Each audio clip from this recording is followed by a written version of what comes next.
Film ini akan berfokus pada tokoh utama, yaitu Matthew kecil, di mana ayahnya adalah mantan petinju yang hebat. Dan pada adegan ini Matthew terlihat sedang dibully oleh anak-anak berandalan, di mana mereka mengejek ayahnya yang seorang gelandangan, karena setelah berhenti bertinju, sang ayah tidak memiliki pekerjaan yang jelas. Setibanya di rumah, sang ayah terlihat tengah tertidur sehabis minum bir yang dioplos dengan Amer, dan dengan tulus Matthew pun merapihkan ayahnya ke tempat tidur. Di situ Matthew bertanya mengenai desas-desus yang mengatakan bahwa sang ayah sekarang bekerja untuk seorang kriminal bernama Fallon. Fallon sendiri adalah seorang pembisnis yang cukup berkuasa di kota tersebut, di mana dia sering menggunakan cara-cara kriminal dan jahat untuk mendapatkan keinginannya. Sang ayah pun menjawab dengan mengatakan untuk tidak mendengarkan perkataan orang lain dan fokus belajar agar bisa menjadi seorang dokter atau pengacara supaya nasibnya tidak seperti ayahnya tersebut. You don't hit nothing but books, get me? Be a doctor. Do anything. You promise me. Promise. Esok hari sepulang Matthew memutuskan untuk mengunjungi tempat ayahnya bekerja. Dan yang mengejutkan, ternyata sang ayah sudah 1 bulan tidak bekerja di sana. Saat Matthew melewati gang, betapa kagetnya dia saat melihat sang ayah tengah menghajar seseorang. Dan ternyata gosip tentangnya selama ini adalah benar, bahwa sang ayah bekerja untuk seorang kriminal. Melihat hal itu, Matthew langsung pergi dari sana dengan rasa kecewa yang sangat besar. Dan tak diduga, musibah pun terjadi ketika sebuah drum berisi cairan berbahaya tumpah mengenai tepat kedua mata Matthew, hingga cairan tersebut masuk ke dalam tubuh dan bereaksi terhadap syaraf-syaraf di otaknya.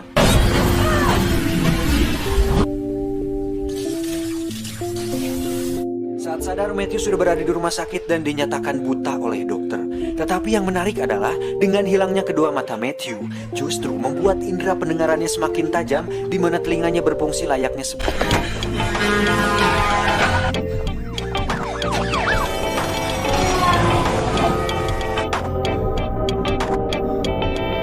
Tak lama masuklah sang ayah yang mengungkapkan penyesalannya, dan untuk kedepannya dia berjanji akan berusaha untuk tidak lagi membuat Matthew kecewa. Dari situ sang ayah pun kembali berlatih dan mulai bertanding di atas ring. Sementara itu Matthew pun terus melatih dirinya, di mana ketajaman sentuhannya memberinya kekuatan dan keseimbangan, hingga dirinya menjadi seorang bocah tanpa rasa takut. High above the roar of the streets, and a cute sense of touch. Ketika bertemu dengan anak-anak berandalan waktu itu, Matthew pun berhasil membuat mereka kapok dan tak lagi mengganggunya.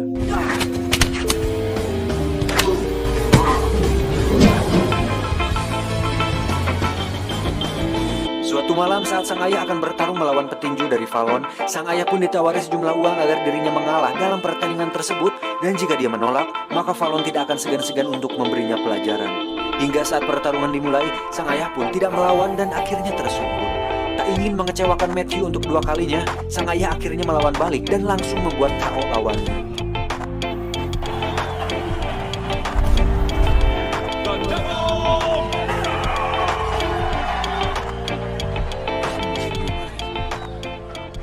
Namun apa yang terjadi selanjutnya benar-benar sangat memilukan, di mana sang ayah dihajar habis-habisan hingga dibunuh tepat saat Matthew menghampirinya. Di sana juga terdapat bunga mawar merah yang diletakkan di atas tubuh ayahnya, dan itu akan menjadi pengingat dirinya atas kematian ayahnya tersebut. Dari situ, Matthew pun bertekad untuk menegakkan keadilan dan membela kebenaran dengan menjadi seorang pengacara. Pada persidangan ini, Matthew membela seorang wanita yang disiksa oleh seorang pelaku yang merupakan salah satu anak buah dari Kingpin. Kingpin sendiri merupakan seorang yang berkuasa di kota tersebut sekarang setelah Fallon, dan faktanya Kingpin pernah menjadi anak buahnya Fallon dan merupakan pembunuh ayah Matthew, di mana si Kingpin inilah yang meletakkan bunga di tubuh ayahnya. Ketika si pelaku memberikan keterangan palsu, Matthew ternyata bisa mendeteksi kebohongan dengan merasakan detak jantungnya, dan itu memberikannya sebuah kelebihan untuk mengetahui suatu kebenaran. Karena tidak adanya cukup bukti, akhirnya hakim membiarkan pelaku itu bebas. Dan ketika hukum tidak bisa memberikan keadilan, maka Matthew menegakkan keadilan itu sendiri.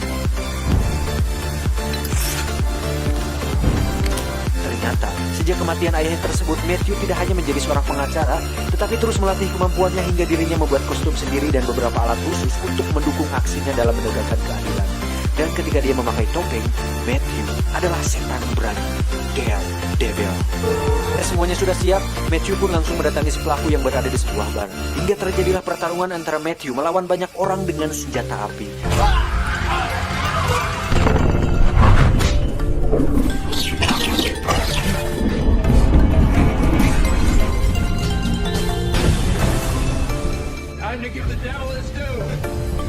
Saat yang tersisa hanya si pelaku, Matthew pun mengejarnya sampai di stasiun kereta api yang sepi.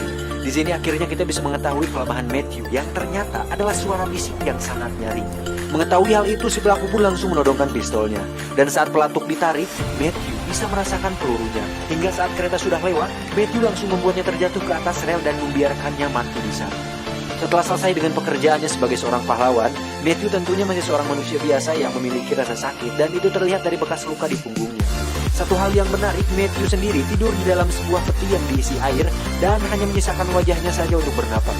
Hal itu dia lakukan untuk meredam kebisingan sekitar agar dirinya bisa tidur nyenyak. Keesokan harinya saat Matthew sedang makan siang bersama Nelson, Matthew tiba-tiba merasakan radar bahwa ada wanita cantik di sana dan faktanya walaupun Matthew sudah tidak bisa melihat, dia masih mengenali struktur objek dengan menggunakan kemampuan radarnya tersebut dan itu membuat Matthew bisa membedakan mana yang seksi dan mana yang tidak. Dengan kekurangannya itu, Matthew pun meminta keburu pergi sebelum dia memberikan namanya.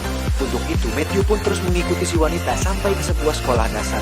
Merasa diikuti, si wanita pun menegur, "Apa maumu, Mas?" Matthew pun menjawab, "Aku hanya ingin namamu, sayang." Saat si wanita menghindar, Matthew langsung memegang tangannya dan terjadilah sebuah pertarungan kecil. Hingga akhirnya si wanita serius dan membuka jaketnya.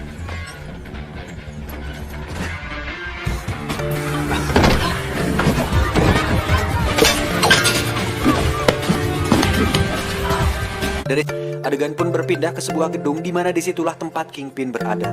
Dan sangat disayangkan sekarang John Coffey tidak sebaik di film Green Mile. Tak lama datanglah seorang miliarder bernama Nachios, di mana Nachios ini adalah ayah dari Elektra.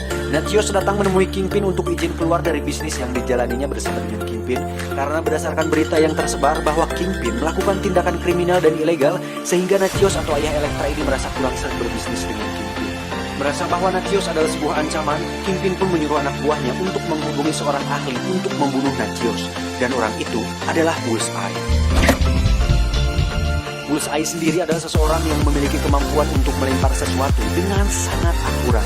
Dan yang menarik, Bullseye tidak pernah meleset seumur hidupnya. Pada adegan ini dia terlihat sedang taruhan dengan orang di sana, di mana saat orang itu kalah dan menghinanya, Bullseye mengeluarkan sesuatu dari jaketnya. Orang-orang di sana pun sempat kaget, tetapi ternyata Bullseye hanya mengambil sebuah paperclip.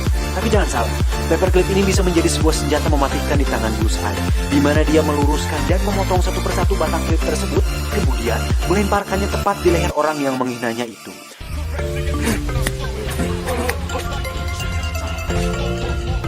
Saat berada di bandara untuk menuju ke kota Kingpin, Bullseye pun melewati metal detector dan sebagai pembunuh bayaran, Bullseye hanya bermodalkan sebuah pulpen, tusuk gigi, dan paperclip di mulutnya. Dan sudah pasti petugas bandara pun tidak bisa mempersulitnya hanya karena membawa barang-barang normal seperti itu. Dan berpindah kepada Matthew, di mana akhirnya Elektra kembali menemuinya untuk mengundang Matthew di acara ulang tahunnya. Hingga saat mereka berada di sebuah atap gedung, tiba-tiba turun hujan rintik-rintik yang membuat Matthew bisa dengan jelas mengetahui seperti apa rupa cantiknya Elektra. Dan seperti pesta ulang tahun Elektra pun akhirnya dilaksanakan, di mana di situ ada banyak sekali tamu yang hadir, tidak terkecuali Kingpin. Di mana si Kingpin ini memperingati Nachios alias ayahnya Elektra untuk berhati-hati dan menaruh sebuah bunga mawar merah di saku jasnya. Karena merasa khawatir, Nachios pun membawa Elektra ke dalam mobil untuk pergi dari sana dan membawa serta pengawal bersamanya. Sementara itu kita akan diperlihatkan Bullseye tengah memacu motor Harley-nya yang tidak lain tujuannya adalah untuk membunuh ayah Elektra. Merasa bahwa Elektra dalam bahaya, Matthew pun segera berubah menjadi Daredevil dan memutuskan untuk mengawalnya dari jauh. Dan saatnya tiba, Bullseye pun berdiri di atas motornya dan mengeluarkan semacam senjata dari gespernya, kemudian melemparkannya kepada pengawal Elektra hingga mobilnya kehilangan kendali dan menabrak mobil lain. Tak lama datanglah Daredevil dan tanpa banyak pikir, Bullseye pun langsung melemparkan senjatanya dan ternyata meleset untuk pertama kali dalam hidupnya.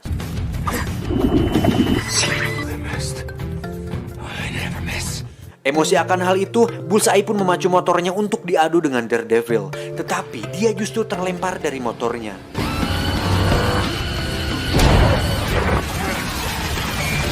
Tak diduga, salah satu tongkat milik Daredevil pun berhasil diambil oleh Bullseye. Dan dengan tongkat itu pula, Bullseye pun berhasil membunuh ayahnya Elektra.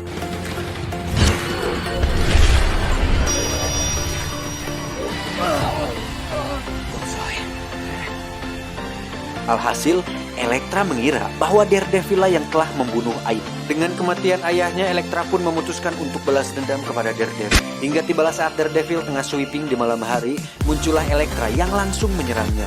Daredevil hanya bisa menghindar dan bertahan, akhirnya terkena tusukan di bahu sampai Elektra membuka topengnya. Matthew pun akhirnya mengatakan bahwa waktu kejadian itu dia hanya mencoba melindungi. Saat sedang bersedih-sedih, muncullah Bullseye. Elektra pun dengan cepat melemparkan trisulanya. Namun hal itu sangat amat salah besar karena Bullseye adalah ahlinya. Otomatis saat Bullseye lempar balik, trisula milik Elektra pun menembus tepat di telapak tangannya.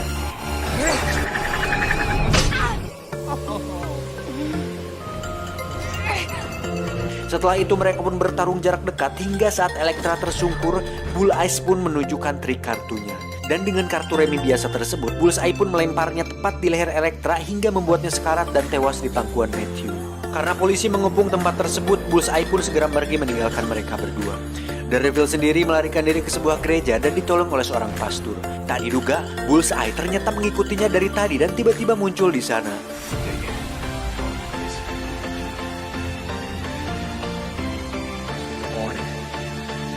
Serangan pertama dimulai dengan melemparkan sebuah piring tepat di tenggorokan Daredevil. Dilanjutkan dengan naik ke atas gereja, mereka pun bertarung di antara pipa besi di sana. Saat Bullseye tak sengaja memukul pipa tersebut, Daredevil terlihat kesakitan hingga akhirnya Bullseye mengetahui kelemahannya. Namun hal itu berhasil ditangani oleh Daredevil. Sementara itu polisi kembali mengepung gereja tersebut dan menunggu apa yang akan terjadi selanjutnya. Saat pertarungan dilanjutkan di lantai atas, Bullseye pun melemparkan semua senjata di gespernya, namun semua dapat ditangkap dengan baik oleh Daredevil. Karena kehabisan senjata, Bullseye pun memecahkan kaca di sana kemudian menumpuknya di tangan. Dan bukan Bullseye namanya jika semua benda tidak bisa dijadikan senjata. Namun serangkaian lemparan tersebut ternyata tak mampu mengenai Daredevil.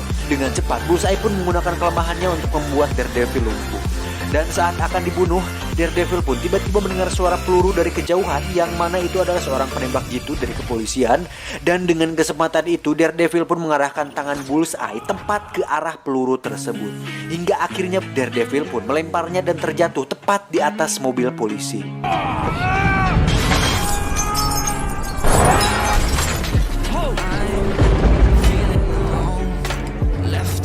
Setelah Bullseye dikalahkan, Daredevil pun mendatangi Kingpin. Sesuai informasi dari Bullseye tadi, bahwa Kingpin lah yang mengirimnya.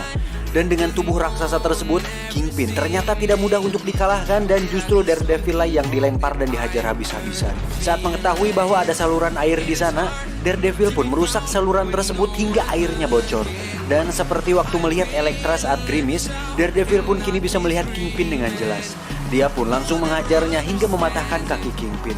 Namun sebagai seorang pahlawan, Daredevil pun tidak membunuh Kingpin walaupun dia sudah merenggut dua orang yang dicintainya karena dia adalah penegak keadilan dan pembasmi kebatilan.